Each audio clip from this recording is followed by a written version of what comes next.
Hello and welcome to the Star Award Show brought to you by the Bob Mwiti Foundation. For some students, education follows a steady rhythm. Classes continue, progress builds, and each term adds to what was learned before. But for others, that rhythm is often disrupted.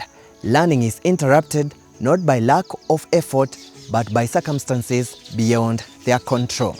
Today, we meet Oscar Munene, a Form 3 student at Iko Boys High School from Mutuma Village, Kirwanari Ward, Buri Constituency, Meru County.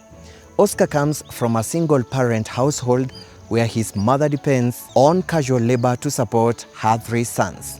There are times when school fees is not available, forcing him to step away from school. Today, we follow his journey, a story shaped not by ease, but by the determination to keep going. Come with me.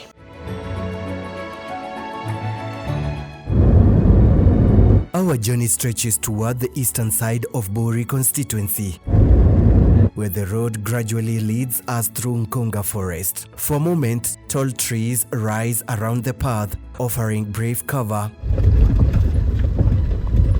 before the landscape begins to open up into something more exposed, more rugged, and less forgiving. Beyond the forest, the environment shifts. The ground becomes rocky, and although the recent rains have brought a touch of green grass across the land, it does little to change the nature of this place. Beneath that surface, the soil remains dry, the vegetation sparse, and the land still carries a quiet sense of survival rather than abundance. This is Mutuma Village in Kirwanari Ward of Buri East Sub-County, Meru County.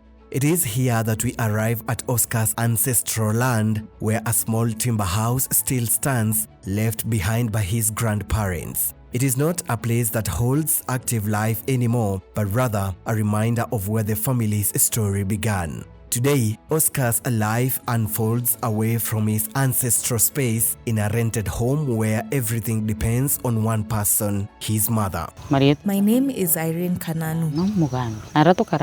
We live in a rented house because we can't afford to build a home here. My parents passed away and I separated from my husband. She is raising 3 boys alone, carrying the full weight of responsibility in a life that has offered her very little certainty. I live with my mom alone because my dad parted with my mom at some point. There's been somehow you feel bad about it. Actually, when you see other people working with their dads, you wish you were part of that. My life is very difficult. Right now, you cannot ask me for even 100 shillings and get it immediately. Her firstborn is in university, trying to survive through a hell-blown and whatever small support she can still manage to send. Wilson Murioki is in university at JKUAT. When he was in high school, it was very hard to pay his fees. He had a huge balance. I used to apply for bursaries. My brother in university, most of the time, is helped by the help that he gets from the government. Therefore, he has to subdivide that money. And my mom, when she gets these casual jobs, she divides the money and sends some to him. So I send him the little I get. He keeps it, and when it reaches 1,000 shillings, he deposits it into the school account. Oscar is in high school, navigating one of the most critical stages of his education. My name is Oscar Munene. I'm in Form 3, studying at Iko Boys High School. I'm a very disciplined student. I perform very well. I try my best to become the best. And the youngest, still in primary school, just beginning a journey that already mirrors the struggles of the ones before him. Emmanuel Karani is in Gitoro Primary School.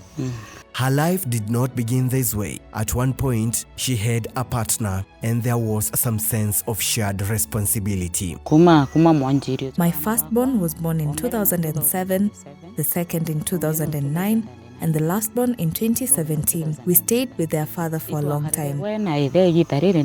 But when her mother fell ill and she chose to step in and care for her, that decision created a fracture. But my mom But when my mother got sick and I decided to take care of her, that's when he chose to leave. Her husband walked away, unwilling to carry the burden that came with it. He left me, and I have been raising the children and paying their school fees with a lot of strain through casual labor. And from that moment, her life shifted completely. Since then, survival has become her daily routine, not as a choice, but as a necessity. I continued struggling to pay their fees. I also get support from my neighbors, especially those in Kinoru. They are almost like family to me. They have really helped me. Family member. Every morning, she steps out in search of casual work, moving from one place to another, hoping that somewhere she will find something to do. Those jobs are tedious. They make someone get very tired. I see the way she comes in the evening. She's very tired, have a bath and goes to sleep. These jobs come from within my village. I do my work well so that word spreads, and that is how I get more jobs. And there are days when she finds nothing at all, returning home with empty hands. Those casual jobs, she saves sometimes for rent, and even sometimes we go without food. But she struggles to get a little that we can put in our sum. Even when she works, there's no guarantee she will be paid. It is very challenging. Raising children is very hard. Sometimes, I even boil maize and give them. Other times, I almost make porridge because the situation is difficult. There are times you don't get paid after doing a job, and you don't even have the food at home, but you cannot force someone to pay you. And so, whatever she earns, when she earns it, must be divided carefully between competing needs that never wait. One part goes to food, though it is rarely enough to sustain the family comfortably. Another part goes to school fees, though it never clears the balance. You have to balance each day. Today, you buy food. Tomorrow, whatever you get, you send to the teacher as school fees. Even the teacher knows I sometimes send as little as 200 shillings. The next day, you save for rent. That is how I survive through the month. Sometimes there is no food. I go and borrow flour from neighbors, and when you ask too many times, you feel the need to shift. I also take goods on credit from shops, and the debts keep growing. For rent, one person volunteered to pay half, and I tried to pay the rest. Before that, I used to be hosted in other people's homes so that my children could stay in the small house. Sometimes, I don't even have my half of the rent, and I have to talk to the landlord. At home, the reality is demanding. Oscar's mother depends on casual labor, work that is physically exhausting and financially unpredictable. Some days bring income, but many do not, and that uncertainty affects everything. School fees and basic needs all compete for the same limited resources. As a result, stability is never guaranteed. This environment does not just stay at home, it follows Oscar into his education, shaping how and when he is able to learn. For Oscar, this is not a story told from a distance. It is a reality he has grown up witnessing closely day after day without interruption. As I know, my life has not been that good. My mom struggling all alone to get us food, clothes, shelter, and all our school fees. Therefore, I've struggled my whole life. From a young age, he understood that life at home was not stable. I studied at Kitoro Primary School in Meru, and I had to struggle with the school fees and other things. At home, he is very obedient and loves studying. Despite all the challenges, he aspires to go far. Nigawe na maoni ya kuita kuraza. He went to school without food, without proper uniform, and without the assurance that he would remain in class from one day to the next. Primary ari was. In primary school, it was even worse because he did not have food to carry for lunch. His teachers saw his situation and responded not with dismissal, but with support. The teachers knew the story behind me, my background. They fed him when he had nothing, helped him with uniform, and at times even paid for his exam fees so that he could continue with his education. Ae primary Gitoro. At Gitoro Primary, teachers used to give him lunch and even pay for his exam fees. Kumuaranj. They were supporting me with food. When I reported to them that I have come today in school without food, they assisted me to get food. And they also helped me in part of the uniform. And I come with uniform that don't look good. And through it all, Oscar responded with effort. He worked hard in class, remained focused, and pushed himself beyond what his environment might have suggested was possible. I tried my best. I did what I could. And the teachers were helping me. I remember that year, they were avoiding a lot to send me home because they wanted me to do good in my studies. By the time he reached the end of primary school, that effort had translated into results. He performed exceptionally well in KCPE, emerging as the top student in his school. Went and sat for the paper, like other papers. And you got 384. But that moment, instead of bringing relief, introduced a new kind of uncertainty. I think him to when number 1 Gitoro. The day I was told he was number 1 at Gitoro Primary, I cried because I did not know what to do next.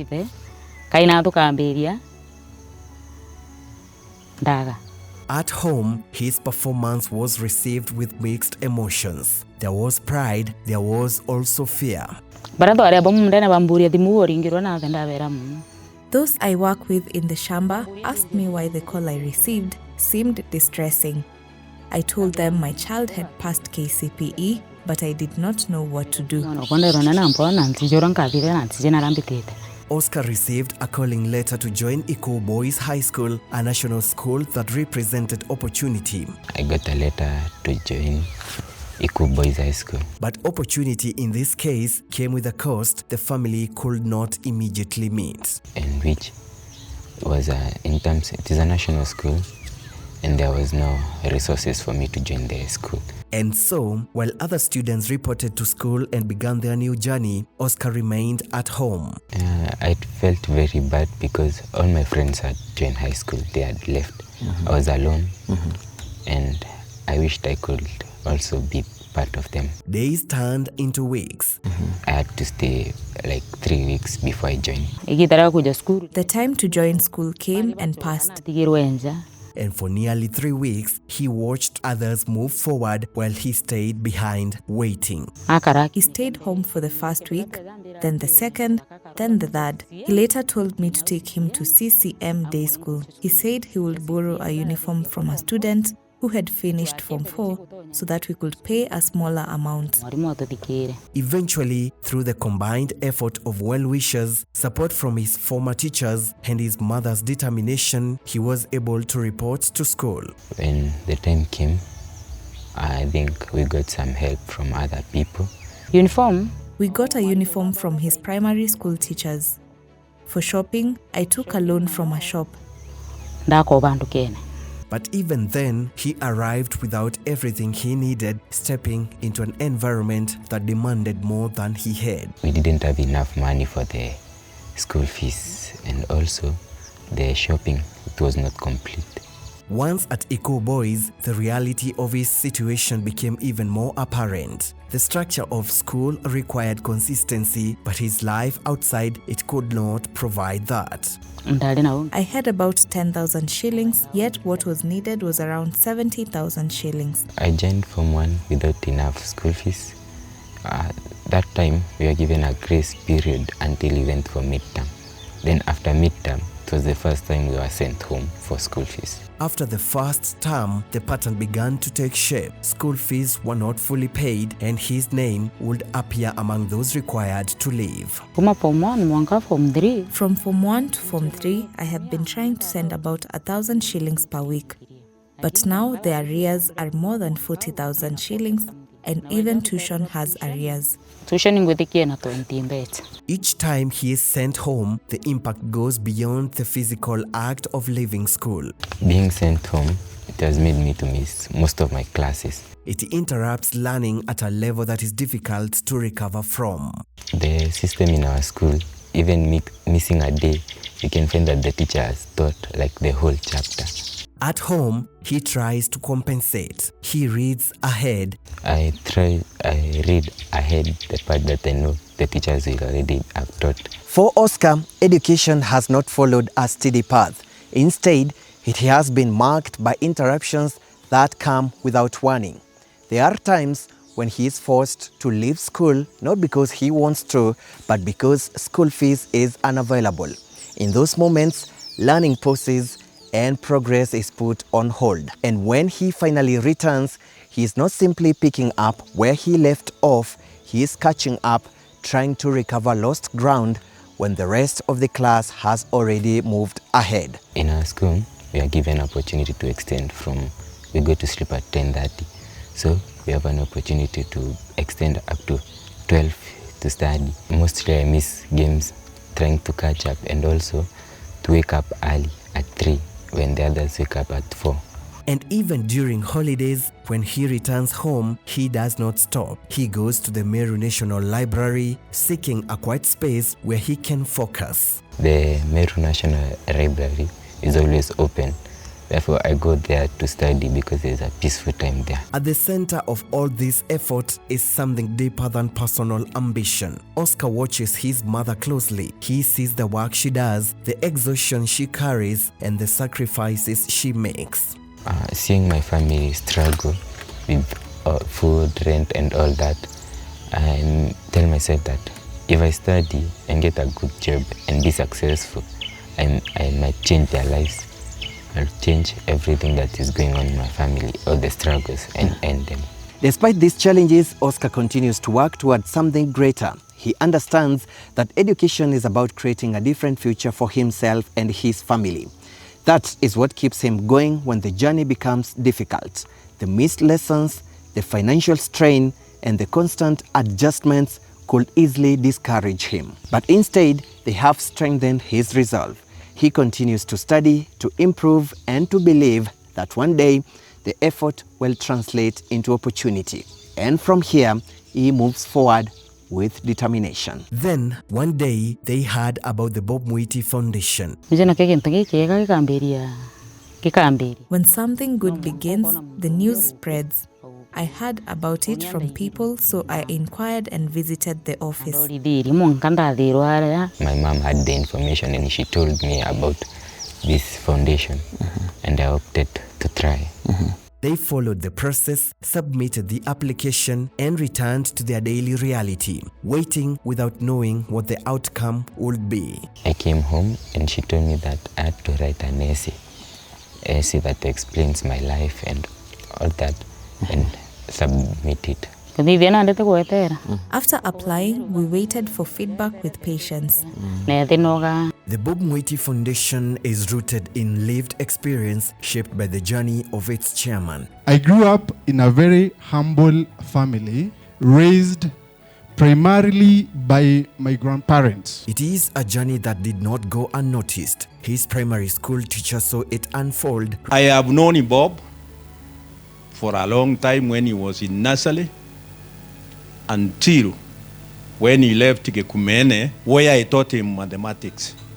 And he was my best student. After performing well in his final primary school examinations, in primary school, I worked very hard and was fortunate to become one of the top students in Meru County. That performance earned me admission to one of the most prestigious schools in the country, Nairobi School. It was not possible for the grandparent to pay the fees. So Bob did not go to the national school.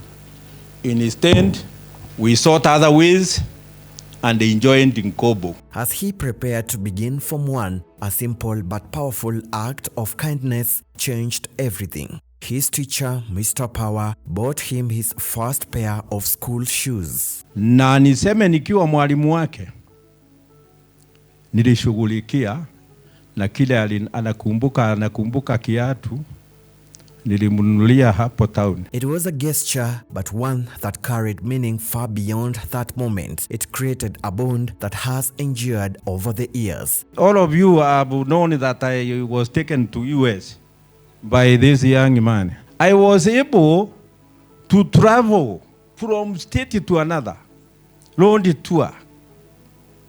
Kutoka Florida, Georgia, Carolina, South Carolina, North Carolina, Virginia, Washington. My relationship with Bob is that of a teacher and a pupil. Hakunipeleka huko kwa vile mimi ni uncle, hapana. Ni kwa vile mimi ni mwalimu wake na nilikuwa namjali. As part of a mission to give back to the community. About 8 years ago, I began quietly supporting top students from my local primary school, Munene, and my alma mater, Nkobo High School. As the years went by, I realized there was a need to create a more structured and scalable way to help many more students.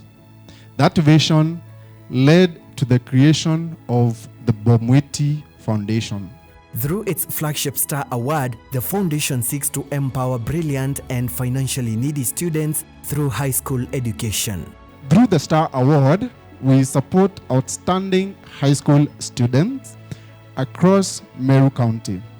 Every week, the foundation awards Kenya shillings 20,000 to one student from each administrative ward within Meru County. Si tuko na matajiri sana kuliko yeye. But he has that passion. He is very generous. And when the call finally came, confirming that Oscar had been selected for the Star Award, it marked a shift. Like 3 days later, I received an email. And also my mom received a phone call and told I was selected. When I received the call, I was very happy and thanked God because it is not obvious that a child tries something and succeeds. That is God's grace. And in a journey where even small interruptions carry heavy consequences, that support makes a difference. This support will help me to stay in class a little longer. For Oscar and his mother, it is received with quiet gratitude. I want to give my thanks, be thankful, because it is not everyone who comes from a poor background and becomes successful and remembers those people down there. I am very happy. I feel like I'm on the moon. I thank him because it is not easy to find kind people or such a foundation. May God bless him, open his doors and expand his boundaries so that he can help many more. You can support this family and help ease their burden through this M-Pesa number. Your kindness is truly appreciated. Through the Bob Mwiti Foundation, you have an opportunity to nurture education and support determined students. Your contributions go directly toward easing the burden of school fees, helping ensure that these students are able to remain in school. Oscar Munene's journey reminds us that for many students, the challenge is not a lack of ability, but a lack of stability. Yet even with that uncertainty, Oscar has continued to push forward, returning to school each time with the same determination to keep going.